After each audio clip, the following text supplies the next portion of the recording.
kajing temu jong ka sarkar ka bede nakalian ka disi ka bede ka election disi council cha KHDC ba JHDC. Phi yamanta ngatrai recently governor udang constitute ya kane ka delimitation committee jong kini ke arteli ki district council khasi anjait ya but menta they are on the job ban reorganize ya ki constituencies te yakani nakaliang jong ka government ru ngila ong speed it up instead khnang ba haka next election kabamut omsu da kaju ka konsensi ka barim mereka niat nok da konsensi bat mai haka ba kiri organize tambah kamut pat de ban ong ba ngin increase ya kasit namar kani ka constitutional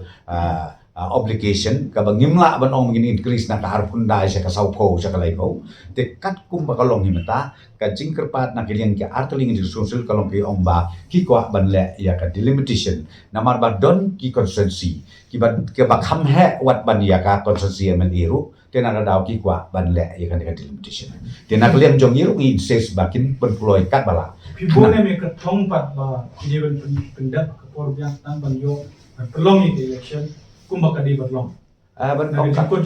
Ong ka thong ni ong adil as possible ngatrai kata de ka thong adil as possible baki de ban perpoi Kani ka MDC election kamu kawan soal MDC election na kawan soal MP na kontrol MDC election hari MP. Ya ka pi naik keren ni what mixing ni ka atli ka election MP it is not under our authority ka election MDC yes government has to do it te menta ba pin mix up ba pin ong perlong suai kata na perlong suai kata hak wede ber camping am juba pe ya kani nama ka de election commission ka ban le ka kam te hak wede pada bat ka discoursal that's what I'm saying kum maklong menta kidang sudah tahu ya kata ka delimitation committee hakaba menta kala on the job bat ngi naka government nung la ong ni kren ba sai pen ploy kat bala khnang ba nginyo namar ba sisen ba le delimitation kindon bun gi kenjenet kinan hakaba wat electoral kandon gi kala nang ne nang tai khandiat kan soi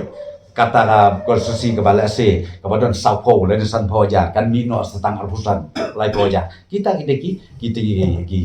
ki formalities ba pun ma le tenang rang mi ong ba pen ploy ka kala khnang ba la dep nang ta ngin sa sim ni karai